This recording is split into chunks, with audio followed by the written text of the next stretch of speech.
On today's show, we'll be crossing over with Locked On Magic to discuss the two different young cores for the Houston Rockets and Orlando Magic, the different free agency pathways that both teams have taken, Rockets versus Magic opening night expectations for both teams and the season, and so much more. It's all coming up right here at Locked On Rockets. This is Mission Control, Houston. Ignition sequence start. Throw it up to Jalen Green. Sengun here in the short row. Oh my, that's the no look. Jabari for three and the win. Yeah! Look at Tari, Eason. Here comes Tari. No! T-minus 15 seconds. Guidance is internal. The Houston Rockets select Thompson and Cam Whitmore. One thing I have never done is not made the playoffs, and so we want to take that step here as well. 6, 5, 4, 3, 2, 1. What's up, and welcome to another edition of Locked On Rockets, your daily podcast home for everything Houston Rockets basketball. As always, I'm your host, Jackson Gatlin, native Houstonian and credentialed media member. I'm also the host of Locked On NBA Mondays. Be sure to follow along on Twitter at JT Gatlin. The show, of course, at Locked On Rockets, free and available wherever you listen to your podcasts, including YouTube. And as always, thank you so much for making Locked On Rockets part of your day every single day, whether it's on the way to work, on your lunch break, in the gym. Thank you for making LOR part of your day every single day. And we are just a little bit more than a month away from the start of the NBA season. It's kind of hard to believe that we're almost there. And so, of course, we're going to chat with our good friend Jackson Gatlin of Locked On Rockets. Opening night, who knows what day it actually is. Like, days don't mean anything. October 25th. Come on, Philip. You got to be hyped. You got to bring the energy. I'm so focused on October 2nd and October 3rd. Like, the games are like not even on my radar. Besides, like, I know we open with the Rockets. It's a game Magic fans are excited for. We're going to have the throwbacks on. The throwback court's going to be on the floor. It's going to be a fun time. And anyways, anytime the Rockets come to town, it's a big deal for the Magic. I mean, we all still feel very, very angry about 1995. I mean, at least I do. The 1990 Christmas Day 1995 is one of the great games in Magic history when Penny beat the Rockets. But that's not here nor there. We're not. Well, look, Philip, I'm still angry about 1995 too. Okay, that's the year that I was born. I didn't ask for this. I didn't ask to be brought into this life. So I'm still angry about that, but for very, very different reasons. No, I kid. I've got a big guy's jersey hanging in the background too. So some Hakeem Olajuwon swag for all the Magic fans. Yeah, and look, Hakeem helped Dwight nearly win MVP in 20 or should have. Hakeem helped Dwight should have won MVP in 2011. So, we're big Hakeem fans. There's some shared history between these teams, right? Obviously, Dwight Howard. Shout out to former Houston Rocket point guard Rafer Alston, who was part of the team that went to the finals. Like, there's some connections here.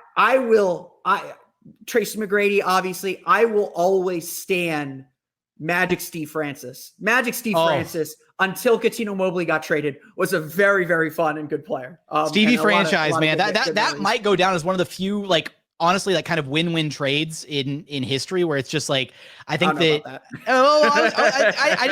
in the sense of, like, I think that Stevie and Coutinho gave the Magic what they could, right? And, it obviously, but McGrady also started kind of breaking down with the Rockets, unfortunately. Like, he couldn't stay healthy in Houston, but Orlando T-Mac was something else. There was that legit conversation about whether it was him or Kobe as the best two guard in the NBA. That was a legitimate conversation back in the day. And that is not the same as the Darren Williams, Chris Paul conversation that we all had that some of us are still embarrassed to talk about. Let's move on from the past and talk about a topic that I think is exciting for both of our teams. And that's the future. Obviously the Magic and the Rockets kind of started their rebuilds at the same-ish time. The Rockets getting the second pick in the 2021 draft with Jalen Green, the Magic getting the fifth pick, taking Jalen Suggs, and then the eighth pick, of course, taking Franz Wagner. Then last year, the Magic getting the first pick, taking Paolo Banchero, the Rockets taking Jabari Smith Jr. Let's start with kind of the young cores that these two teams have after these last 2 years. What stands out about the Rockets and sort of the direction that they're trying to build now that they've had two very high level prospects in their group? Well, I think that just when you look at the NBA landscape, right, Philip, there's a very clear direction where teams oftentimes decide, hey, we've got to bottom out, right? And the NBA life cycle is cyclical, right? It goes in a big circle, and sometimes you're at the top, and teams try to stay at the top for a very, very long time. Not every team can do that, right? Not every team can be unless you're the Golden Lakers. State Warriors, right? There you go. Unless you're the Lakers. But not every team can have that extended life cycle where you're at the top of the pecking order for a very, very long time because of things like, contract extensions and having to re-up on the big name guys and all of that. But when you look at the Magic and the Rockets, they were two teams that very actively decided, hey, we're going to bottom out.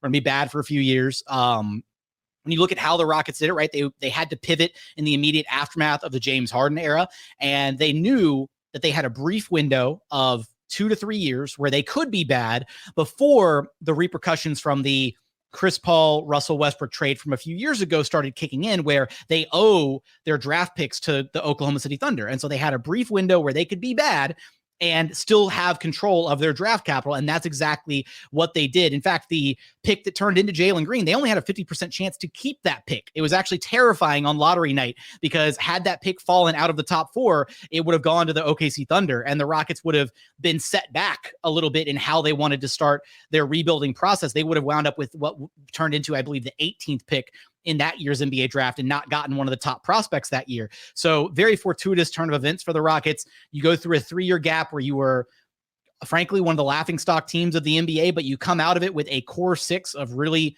exciting young guys in Jalen Green, Alperen, Sengun, Jabari Smith Jr., Tari, Eason, and most recently added Amen Thompson and Cam Whitmore, who slid all the way down to 20. So that's a really exciting core 6. And then they, were targeting this offseason for a very long time. They added some veteran stabilizing presences in Fred VanVleet and Dillon Brooks. They brought in arguably a top 5 coach in the NBA in Ime Udoka, and they have their sights set on making the play-in tournament this season. Yeah, and I want to get into certainly a little bit. I want to get into kind of the different free agency paths because, like the Rockets, the Magic had a ton of cap room. They were tied to Fred VanVleet for a little while.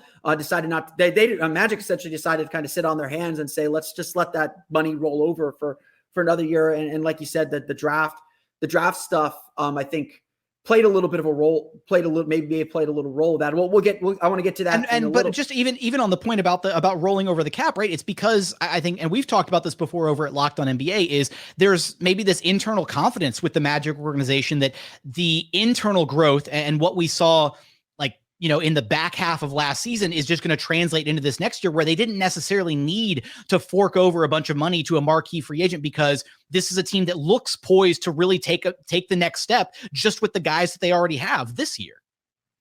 Yeah. And obviously, like you said, the Rockets got a good bounce when they got Jalen Green. The Magic got a good bounce when they got the number 1 pick in the 2022 draft. I mean, you can just, for a lot of these teams, yes, you have to draft smart. And I think Houston's done a really good job drafting. Alperen Sengun is a player that, frankly, I think a lot of people around the league don't talk enough about. Like he's got some flaws but he's still so young. He's going to get better. They've drafted really, really well. I know the Magic were kind of hoping Amen Thompson might have fallen, one of the Thompson twins at least, would have fallen to them at 6 in this year's draft. Cam Whitmore, I know I had my criticisms of him. I know a lot of Magic fans were thinking he could have been the pick at 6.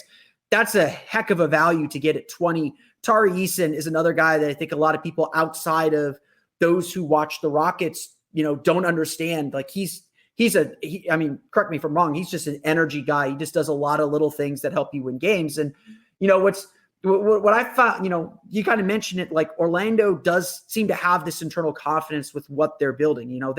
They've got a lot of young guys too. The Magic, I think, were the 4th youngest team in the NBA last year, but they're also kind of some older guys. It's yes, you got Paolo and Franz who are still figuring themselves out in this league. As good as they are now, they're still just so young. It's hard to say like, oh, this is what they are. They're going to get better. They are young, but I don't think it's a stretch, Philip, to say that where Paolo and Franz are at right now, I think Paolo and Franz are both probably further along than anybody on the Rockets roster currently, just as far as you look at what they're able to do on a night-to-night basis, the consistencies in their games, all of that. And that's saying a lot, right? And unfortunately, that's maybe a bit of a side effect as to where the Rockets found themselves these past, few seasons with Steven Silas and a lack of kind of accountability from the coaching staff and expectations for these young guys.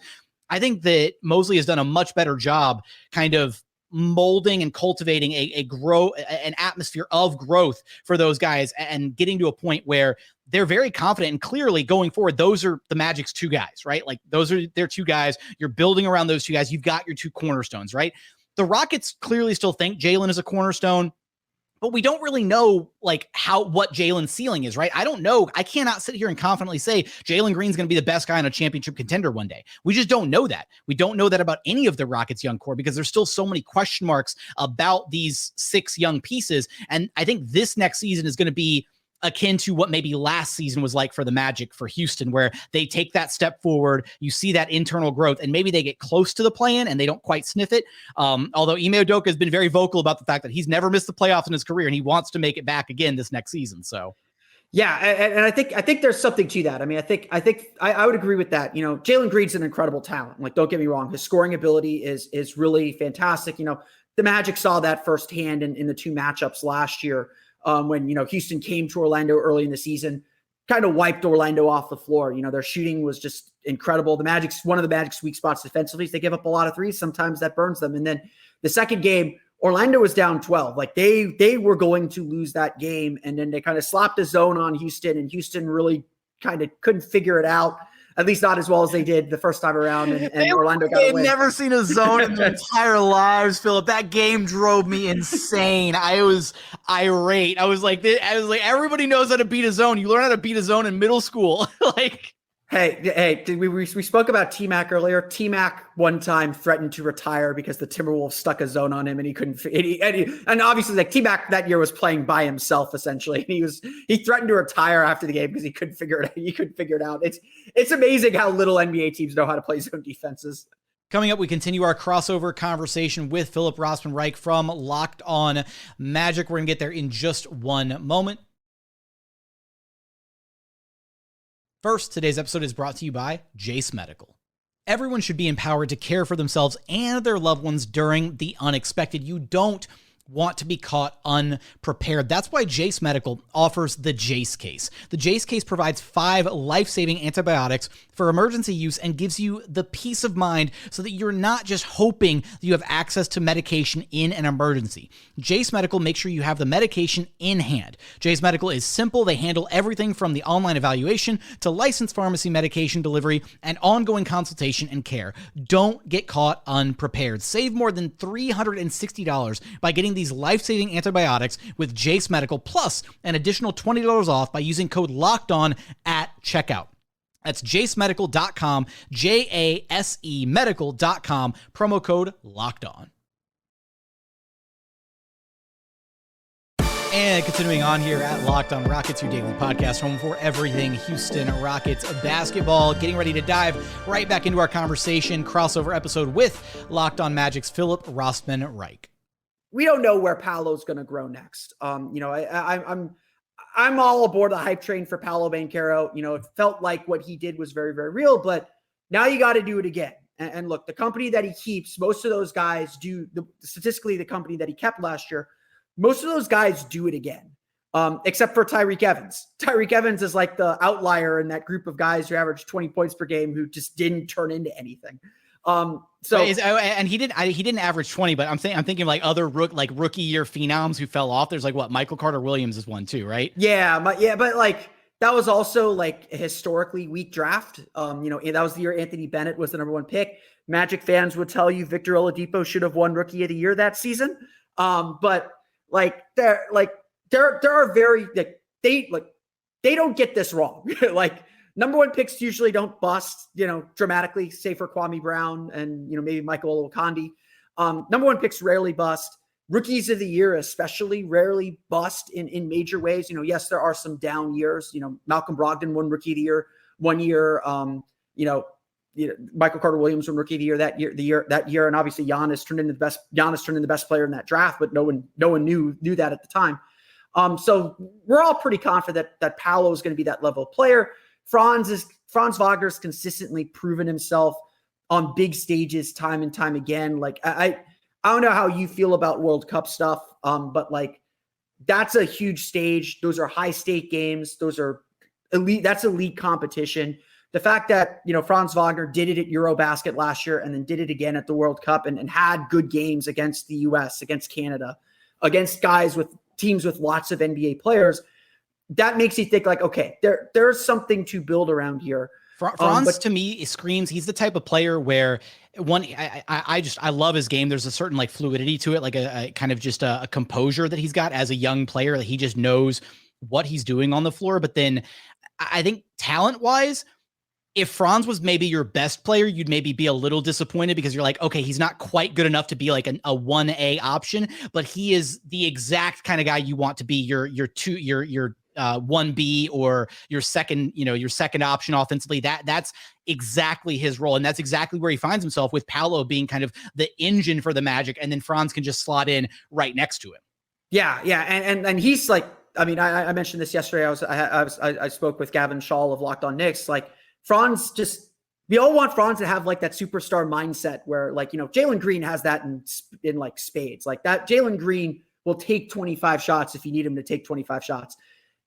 Franz Wagner, we're all screaming for him to take 25 shots in a game sometimes, because it's just like, take shots, like, be aggressive, go after your own. Don't feel like you have to fit in with the team. But that's what makes him an interesting pairing with Paolo. And then, on the Magic front, obviously, you've got some young veterans who are really good at their roles and can kind of fill in. Like, Wendell Carter Jr. is, so underrated around the league, but is an excellent post defender, can switch out onto the perimeter, can block some shots a little bit, has a little bit of a jumper. Like, I remember the draft process saying like he's a jack of all trade, master of none, but like that's turned into like one of the most valuable things you can be as a center in a lot of ways. And then, Markelle Fultz is a big mystery to a lot of people outside of Orlando, but everyone here in Orlando believes that, he could be a most improved player, and, that he's, I know nationally, a lot of people say the Magic need to upgrade their point guard spot, and, maybe they do, but everyone here is very, very confident that Markelle Fultz is going to prove a lot of people wrong over the course of the year. The interesting thing that the Rockets did, and I think we talked a little bit about it, but I think it's what most interesting thing about where these two teams' paths sort of diverge. You mentioned that maybe the Magic are kind of developmentally a year ahead, where they competed, they were trying to win last year. They didn't kind of go through the tanking ringer, at least till the final 3 games of the season. They didn't go through that tanking ringer the way that maybe Houston did. Like, they figured out their way to win. But Orlando decided to kind of stand pat. They're still super young. They got virtually the same roster coming back. Houston decided to use its cap room and went after a bunch of win now players. Fred VanVleet, Dillon Brooks. How do you see the Rockets kind of integrating those players into the young group that they have and what they're developing? Because, look, Fred VanVleet's still a fantastic player. Dillon Brooks is obviously a really strong player, but they committed a lot of money, it seems like, to kind of speed things up. And I think, I know Magic fans are, have gone through the rebuild thing for a decade now. That can be where you get your rebuilds in trouble and start making mistakes. No, you're absolutely right? You never want to see a team try to expedite the rebuilding process. And I genuinely do not think that the Rockets are doing that with these signings, right? They went through 3 years of hell, Philip, to get to this point. And the way that these signings should be viewed is, they didn't sign Fred VanVleet and Dillon Brooks to be these, like, nobody's expecting them to lead the Rockets to the promised land, right? Nobody's expecting Fred VanVleet and Dillon Brooks to be, on this team maybe when the Rockets are next competing for titles. Maybe it's different for Dillon Brooks. He's on a 4-year deal.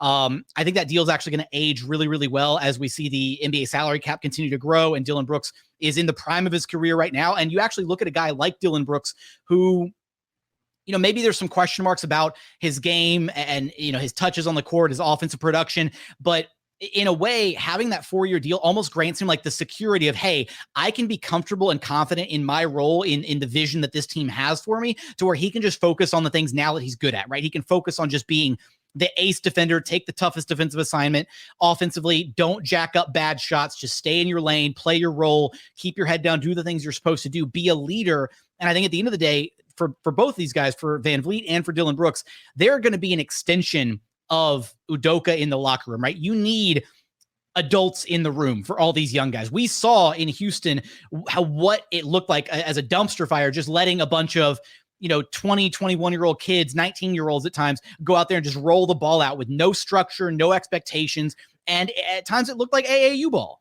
The Magic saw that in the early part of their rebuild after the Dwight trade. Yes, they had a lot of talent. I always say this about the Magic during the 2013 to 16 era. The Magic had talent. Victor Oladipo became an all-star. Tobias Harris is still playing impact basketball. Nikola Vucevic became an all-star. Evan Fournier was a solid player. Aaron Gordon was the key to winning a championship in Denver. The Magic were not lacking for talent. What they lacked and what they consistently lacked was, an adult in the room. It was Aaron Aflalo for a little while. Then they traded him very quickly for Evan Fournier. It was Willie Green for a while.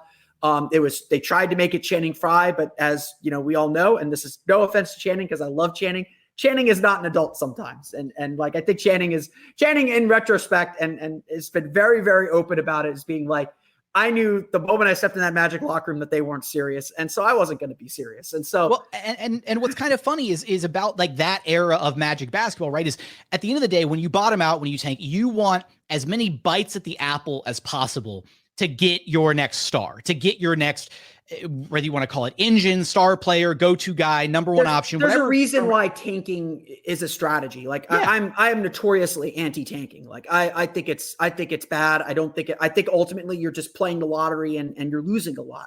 And the Magic lost a lot. The Magic won the lottery last year. I'm not going to sit here and deny that. They made a smart decision in taking Paolo Banchero, and that's a credit to Jeff Weltman, but they were in that position because I want to run a victory lap because you and I had that conversation about everybody was like, oh, Jabari to the Magic, and you and I talked and we were like, we don't think this is a guarantee because Paolo fits what the Magic need more. And then they surprised everybody right before draft night. The odds started shifting and sure enough, they picked up Paolo because even if they had gone with Jabari, right, he didn't quite address the biggest need for the Magic, which was they needed an engine. They needed their go-to guy to run the show for them. And I think when you look at the Rockets, conversely to where the Magic are at right now, is they still don't know who their engine is. Sengun could be that guy. He has the ability to be an offensive fulcrum and you can run offense through him, but they never leaned into it during the Steven Silas era. Thompson has all the capability in the world to be a two-way phenom at the NBA level. Even if he never gets to be an absolute knockdown three-point shooter, he's going to be a 99th percentile athlete the moment he steps on the court. And he's already got this level of composure and kind of calm to his game as a floor general that I think is going to take him very far in the NBA. He knows, and I think this is a big thing with players who are described as uber athletes. He knows how to use his athleticism. Mm-hmm. His athleticism is under control. It isn't just I'm just going to go a million miles a minute and I'm an athlete that can out athlete everybody. He knows how to use his athleticism, which is such Jalen Suggs for the Magic. One of his problems is he's a great athlete. He doesn't know how to control the pace of his athleticism. He doesn't know when to hit the gas, when he needs to hit the brakes. Changing pace and changing speeds is such a big thing to learn. And it's so tough to learn in the NBA. In a lot of ways. Really funny because you also just kind of described Jalen Green, who's gotten better at it, but Jalen is also a phenomenal athlete. But at times you can tell he's the type of athlete who has relied exclusively on his athleticism for so much of his career because he's always been faster, could jump higher, quicker than anybody else on the floor, to where he turns on the jets and he's at the rim, right? To the point where he almost doesn't have enough craft around the rim at times at the NBA level because the competition is a lot steeper, where he has to deal with guys who can kind of keep up with him or who can recover and, still meet him at the rim or be a little bit more physical with him and kind of, knock him away from the spots that he wants to get to on the floor. And he's learning, he's growing, he's getting bigger. But I just think it's, the Rockets don't know quite just yet who their Paolo Banchero is. And that's kind of the differences in where the two young cores are for these two respective teams. Is the Rockets are still going to be using this year. They want to be competitive, but they also still have to use this year as kind of the let Ime Udoka dip his toes in the water, right? Let him see what he has with these core six guys. And it's unfortunate because the Rockets wasted some developmental runtime these past two seasons with Steven Silas, where they invested so heavily in the Kevin Porter Jr. experiment, almost to the detriment of some of the other young pieces that they had. And it's really unfortunate now seeing how that situation is panned out with Kevin Porter Jr. But you look at the core six that they have, and now they have to figure out which of those core six are going to be the mainstays moving forward. Are all six going to be here for the long term? Who elevates the season, right? Who takes the step forward, right? Does Jalen become the clear number one option for this team? Maybe Jabari elevates his game. If you take what we saw in Summer League at face value, then Jabari could be the Rockets' best player this next season. I know it's Summer League, you take it with a grain of salt, but he was playing some phenomenal basketball. And look, like this is always I say this about Summer League all the time. In Summer League, you find out who can't play more than who can play. Mm-hmm. With second-year players especially, though, they need to look like they know what they're doing. And Jabari Smith looked like, even in the first half of that game when he was really kind of struggling a little bit, he still looked like he knew what he was doing and looked like he looked like he graduated from that level of play. Like it was just like he doesn't need to be here. Yeah, for sure. And like, look, he was.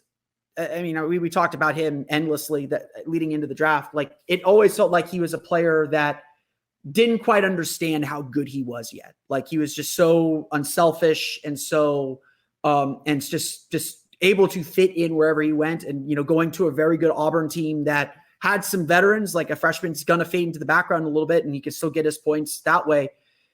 He didn't understand how good he could be. And what was really interesting and fun to watch about Summer League is you saw that, he knows he's the best player on the floor and he's acting like it. And to your point, like you need tentpole players who know that about themselves. The play, like we're, both of our teams are talking theoretically about the playoffs. You said this year for the Rockets is about figuring out who to keep, who to, what kind of team you're actually building, what kind of team you're actually building. And, that's a lot of how I described last year for the Magic.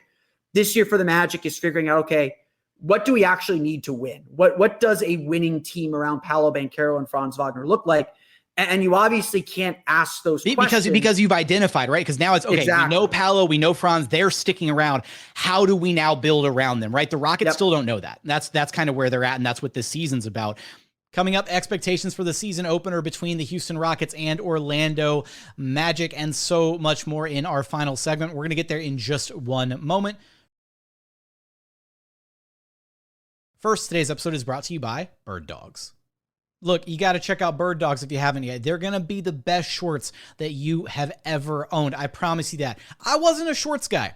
Before I got my hands on some Bird Dogs, maybe it was the lack of confidence and, the sculpted look of my leg, if you will. But I always wore pants. I'd wear jeans, I'd wear khakis, sweats, whatever, something hip to ankle.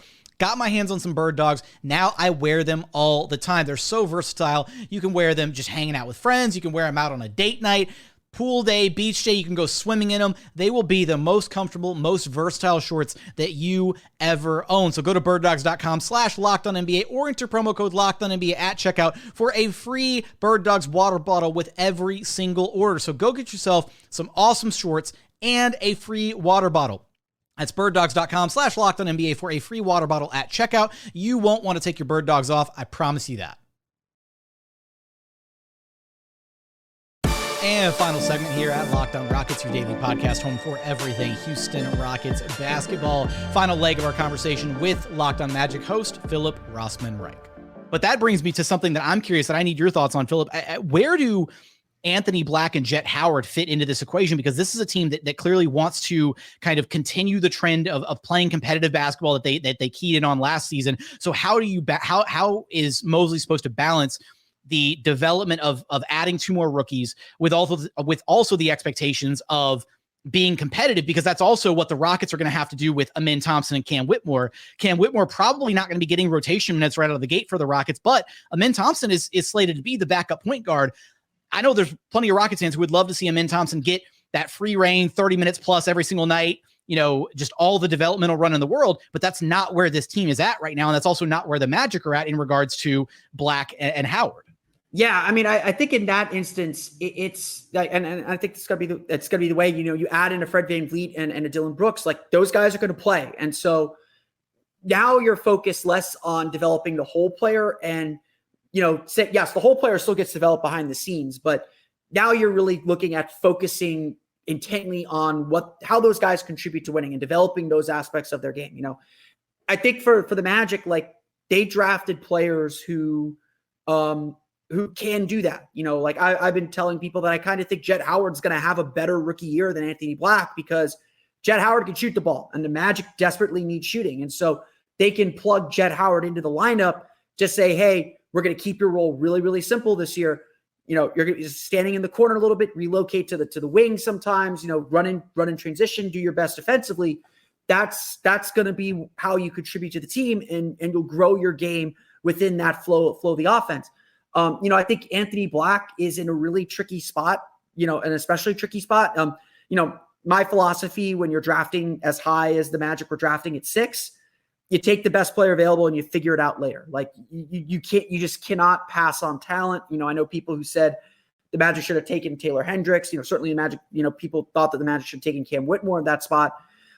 You don't pass on talent. Side note, thank you for not taking Cam Whitmore. Yeah. You could take 19 picks for that. Although I will say Jet Howard did 2 separate workouts with the Rockets, and he's clearly got ties to the organization because of Juwan Howard and all of that. But man, I wanted Jet Howard so bad, and I was thinking, if there's any way that he falls to pick 20, like give me Jet Howard in a Rockets jersey, please. I mean, like, and like, you know, the Magic just philosophically, they just draft size. Like, you know, we joke about it, about, you know, just look at the combine, who has the longest wingspans. That's who the Magic are going to be. That's who the Magic are going to be picking from. And it turned out, you know, the Magic took Jet Howard because he's bigger than, you know, in a sense, he's a great shooter and he's bigger than Grady Dick and Jordan Hawkins and some of the other shooters available. And Anthony Black's the same way. Like, I think the Magic are going to keep his role really simple. They're going to say defend. We're going to play you next to a Cole Anthony. We'll play you next to a Franz Wagner, some guys who can shoot, ease some of your ball handling responsibilities, be guys that you can make easy passes to. And we're going to play you all over the place. You'll play some 1, you'll play some 2, you'll play some 3. We're going to use your size to all of its advantages. And again, that's something the Magic look for, and is kind of like an organizational philosophy for the kind of team they're trying to build. Like, you know, the Magic want to be positionless. Like, I could see Jet Howard playing some power forward this year. They essentially played him at power forward the entirety of Summer League. And it just kind of, you know, the Magic Summer League team was awful. Like Jet Howard was a bright spot. Anthony Black was a bright spot. Kevon Harris was great. But there was really not NBA talent on that Summer League roster beyond the guys that were already on the roster. But like they're going to experiment with lineups and experiment with matchups and kind of throw guys in there. But to answer that question, I think like the key is when you start moving from a development attitude to a winning attitude, now you got to be thinking about how can we build players to help us win. And that means, you know, maybe you don't let an Anthony Black take 15 shots like he might have if this were last year and the Magic were still figuring out who they are. Now you're like, okay, if you take a bad 3 or you don't take a 3 that you need to take, we're going to take you out because you're ultimately hurting the team. And, you know, I think consequences and expectations are now changed, right? Because instead of everything just being about development and about getting those reps in, it's about, okay, now you need to learn how to play winning basketball, right? And that's what I think there's something to be said for. You know, I think there's an interesting case study here that we should be able to do. This is a unique show idea for both of us further down the line at some point, right? To revisit, you know, how different does it look when you bring in a rookie and just give them carte blanche, 30 plus minutes a night, no expectation, just go out there, roll the ball out, do your thing, versus coming in with more structure, more expectations. And I think you can even look at, you know, last season with Bennedict Mathurin with the Pacers, right? He came into a Pacers team that obviously, you know, they stumbled a little bit once Tyrese Halliburton got injured and all that, but that was a Pacers team that was on pace to make, no pun intended, on pace to make the playoffs. And they were playing some really competitive basketball.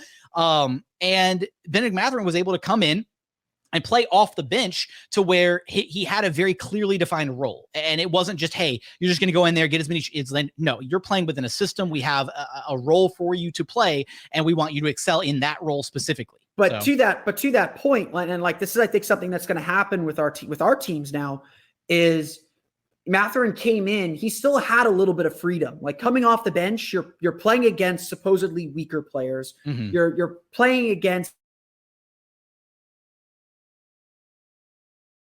being very bad. You're supposedly playing against supposedly weaker players. You're playing against, you still have a little bit of freedom to be the guy, but it's like contained, if that makes sense. And you can play a little bit with the starting group at times, but like he was given a little bit of freedom, but in like a relatively low consequence area, because every minute of a 48-minute game is important, area of the game. And so, like when I look at this Magic team, it's just like, Paolo Banchero still has free reign to do things, but the expectation is he's going to be more efficient. He's not going to shoot 42%, I think he ended 29% from three, 33% if we take out his February, which we don't like to count. He's 1 for 32 on threes in February. It was not pretty. He claimed it was a nerve issue, so we'll see. We'll see how true that was. But when you start having these winning expectations, and I think I've talked a little bit about this on my show, what the like kind of undercurrent of the season is going to be about is like, okay, at what point in the year for the Magic does short-term thinking overtake long-term thinking? Like, one thing I gave Jamal Mosley a ton of credit for last season was, he made short-term sacrifices for the long-term game. Like Paolo Banchero was horribly inefficient, but the Magic wanted him to have the ball. They wanted him to be able to take I think he took 18 shots per game. They wanted him to have those shots. And if he missed those, they could live with them because this was the year to make those mistakes. This was the year to learn what a good shot is, what a bad shot is, how to get to your spots. It was a year for him to learn how much more efficient he needs to get. The Magic put the ball in his hands late in games, even though the stats would tell you Markelle Fultz was better late in games. Franz Wagner was better late in games. Like Paolo was not great late in games. But he had that one game in New Orleans where he scored 8 points in the final 2 minutes, won the game, and it was just like, okay, we got something here. He figured some stuff out. And that's so crazy because you look at the Rockets who this past season, it was much to the chagrin of Rockets fans everywhere. They started Eric Gordon at the small forward spot because Steven Silas just desperately wanted to hang on to some semblance of a thread of an established NBA player to have at least one adult in the room. So much so to the point that at the end of games, even though it was Jalen Green's second year in the NBA, we saw plenty of opportunities where Eric Gordon was their go-to guy at the end of games because he was the most established force on the court. So it's such an interesting dichotomy between how the Magic allowed Paolo the free reign to just like, hey, learn what your game looks like, right? Get comfortable in your own shoes, leading this team, being the guy for this team. Whereas the Rockets, it's like they put Jalen Green in bubble wrap. His first season, he was thrown in the corner and they treated him like he was PJ Tucker, just sit in the corner and shoot spot up. And he wasn't a great shooter. He wasn't a great shooter coming out of it. I know, the whole idea of him, like Magic fans were salivating to get him. Like they never utilized him off cuts either. Like no off-ball actions to make his life easier. So the Rockets are headed for a massive upgrade in the coaching department, and it's going to be a world of difference for Rockets fans watching what I hope looks like a competent basketball team for the first time in a few years, which is going to be just a breath of fresh air. And I think that part is really underrated. Like I told people, I was covering the team when Jacques Vaughn was the head coach of the Magic, and the years after Dwight, and we could tell very early on that Jacques Vaughn was a babysitter. That Jacques Vaughn was just and look, he's turned into a great coach with the Brooklyn Nets. When the Magic fired him, I was like, he's going to do a lot better in his second job because he learned a lot with the mess that the Magic put him in. He was there to be a babysitter. He didn't really have like a clear organizational idea of what the team was going to become, and didn't coach the team like that. He coached the team like the kids were running the asylum a little bit because the Magic needed those draft picks to restock things. Like the first year with Jamal Mosley just felt completely different. It felt like Jamal was very directed, knew what he was trying to establish, knew what he was trying to do, kept a big thing for me. He kept the long term in mind. Like he wasn't as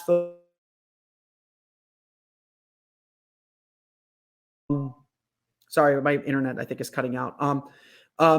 He wasn't as focused on the results. He made sure that everyone understood, like, hey, this is what we're building to. And like last year, the Magic started 5-20.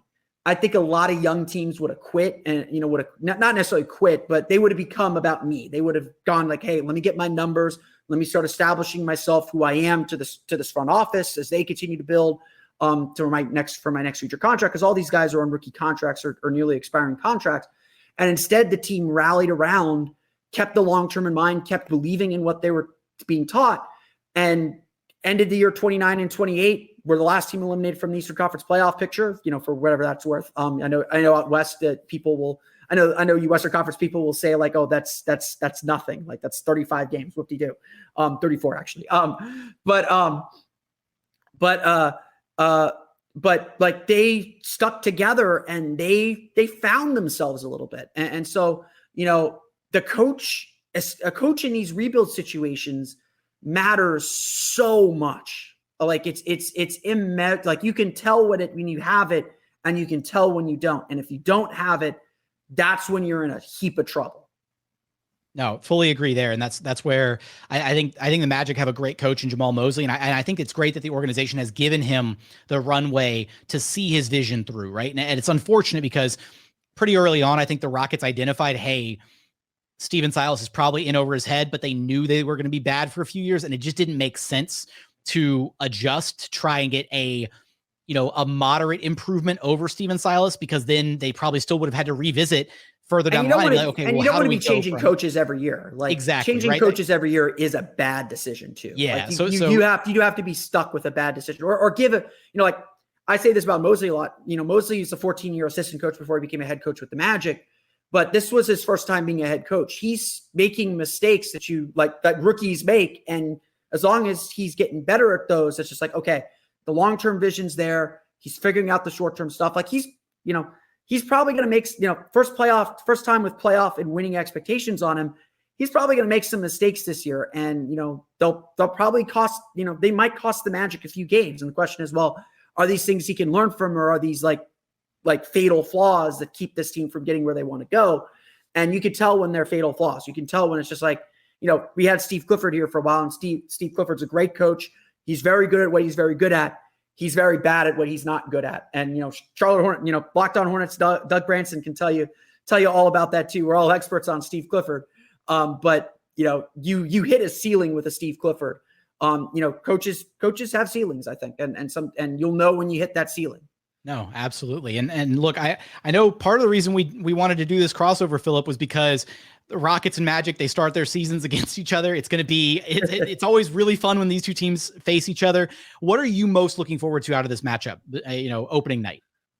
Besides it just being opening night, which is always a great evening. The big thing that I'm looking forward to seeing is how the individual pieces get better and how it makes the whole better. And obviously you're not going to get all of that in one game, but I think the Rockets are just a really interesting challenge because they have a lot of athleticism. They have some good size. Yes, they may not be the strongest team defensively, at least by the numbers last year, but they present a lot of challenges to the Magic. And you add in a Fred VanVleet and a Dillon Brooks. If there's one thing we know, the Magic are a young team. I've been screaming for them to get a veteran for their starting lineup. They have Gary Harris, who's nice.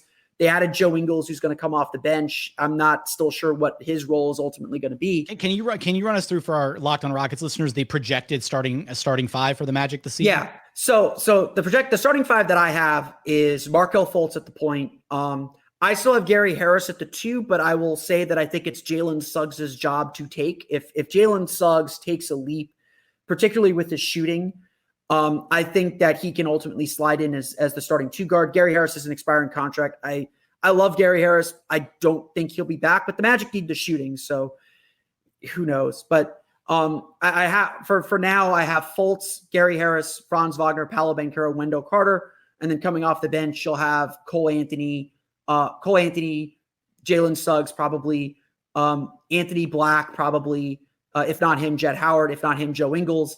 And then Jonathan Isaac, knocking on wood that he's healthy, which all indications are that he is.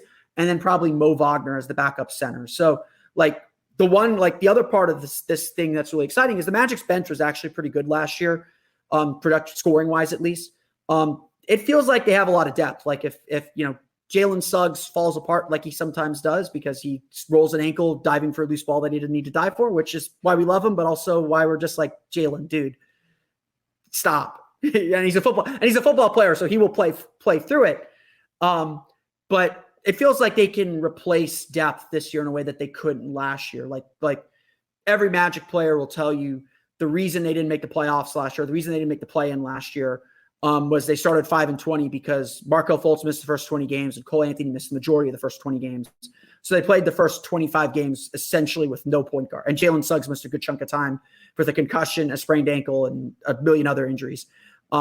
They essentially played the first 25 games without a point guard, and that just killed a young team. So, I'm very interested to see how this team comes together. And like I said, I think the Rockets, I'm telling everyone this, I don't like playing the quote unquote tanking teams early in the season, because early in the season, everyone's typically, not that the Rockets are a tanking team, but typically everyone early in the season is healthy.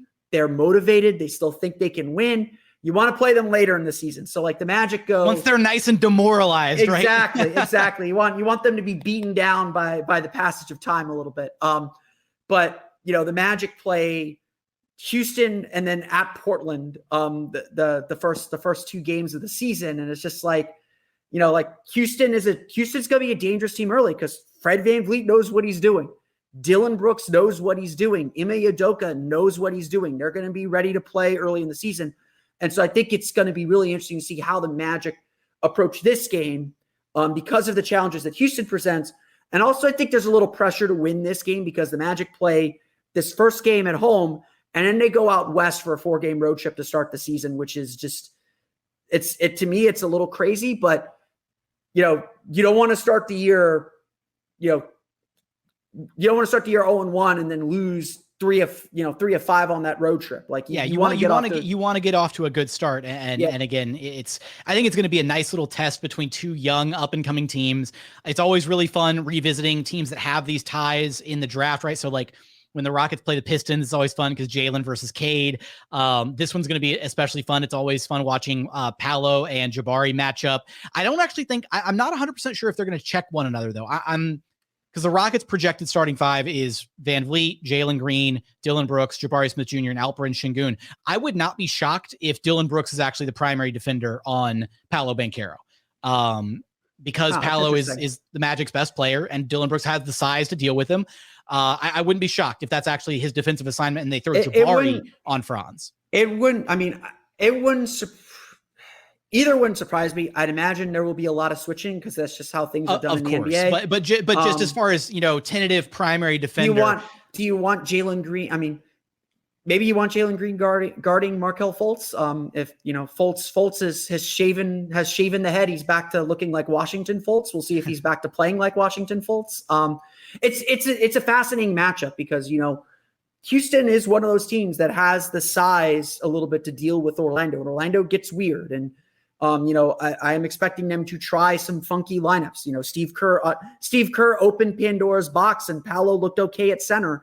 Things could get weird. Jamal Mosley could make things very, very weird. Jonathan Isaac is sitting there. And that's also kind of the important part for some of these young teams, right? Is experimentation is still part of the game for these coaches trying to figure out, okay, how can these teams be effective, right? Can we run Paolo at center for stretches? The Rockets, I know for a fact, they were discussing it this offseason at Summer League, is Ime Udoka is incredibly excited about the versatility and possibility of running Jabari as a small ball 5, which we saw in very brief stints last season, but I don't think the Rockets ever really took full advantage of it, especially defensively and the havoc that he can wreak as a small ball 5. So I think we're going to see that, in certain stretches on opening night more than likely. And the big thing, though, for the Rockets is they're still kind of missing a hole in their rotation. We don't know what's going to happen with Kevin Porter Jr. yet. He was projected to be the Rockets' 6th man off the bench, lead guard coming off the bench. And right now the Rockets are in the process of trying to trade that contract for something of value, be it a rotation player or somebody to just keep that salary slot alive for future roster flexibility and moves that can be made further down the line. But as it stands right now, Amin Thompson will be their backup point guard off the bench. Jae'Sean Tate is going to play a big role off the bench for the Rockets. I say big role. It'll be, it's anywhere from 12 to 15, 18 minutes a night, but he's effectively your backup 3. Tari Eason is in there. Jock Landale's there. Jeff Green situationally. But for me, again, the matchup between, and again, it might not be a head-to-head direct matchup between Paolo and Jabari, but it's always fun to see how those guys' stat lines stack up. And we were talking about this before we hit record, and I think this might be a good point for us to leave off on, is just, it's going to be so interesting seeing how these two teams progress over the course of this 82 game season, because they play each other for the very first game of the season. and then they don't see each other again until April of this season. So these are going to be two very different basketball teams by the end of the season, and it could be for better, it could be for worse by the end of the year once we get there. Yeah, I mean, for sure. And like, look, who knows? I mean, it's 82 games is a long journey. You know, I like the moves that Houston made. I like them trying to get, you know, and what I love about Fred VanVleet, and I don't think we talk enough about this. Like, Fred VanVleet's an all-star, but he's also a great table setter. He's not an all-star that's just going to take over the reins and say, hey, give me the ball. I'm going to, you know, score a million. I'm going to score a million points and shoot a million shots. He's not necessarily going to take shots away from a Jalen Green, from a Jabari Smith, from an Alperen Thompson. As long as the Rockets move the ball is going to find Fred VanVleet because he's a great shooter. He's going to find a Jalen Green for a three or a Jabari Smith for a three. Like, as long as they move the ball, which is a challenge for all young teams. The Magic were a low passing team last year too. As long as the ball gets moved, they have some really interesting offensive weapons. And I think Houston, you know, made serious upgrades, obviously, you know, with the free agents and the veterans that they added, and the coach they added, made some serious upgrades. And it's going to be a really, really, really fun opening game.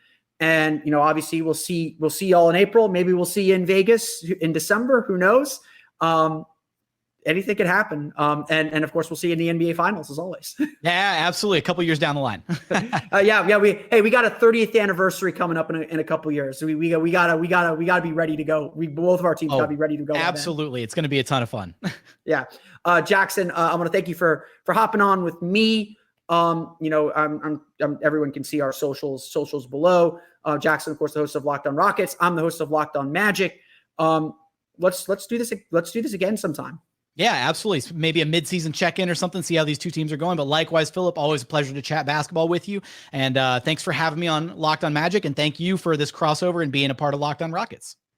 That's going to do it for another edition of Locked On Rockets. As always, thank you so much for checking out the show. If you haven't done so yet, please consider subscribing wherever you listen to your podcasts, Apple, Spotify, Google, the Odyssey app, free and available on all podcast platforms. We're also available on YouTube. Just go to YouTube, search Locked On Rockets. Be sure to like, comment, and subscribe. Let us know how you feel about the key differences between the Orlando Magic and the Houston Rockets rebuilding processes, the different pathways that these teams have taken. Talk about it in the YouTube comments. I read the comments every single day. But as always, thank you so much for watching. Thank you so much for listening. And we look forward to having you back right here at Locked On Rockets, your daily podcast home for everything Houston Rockets basketball.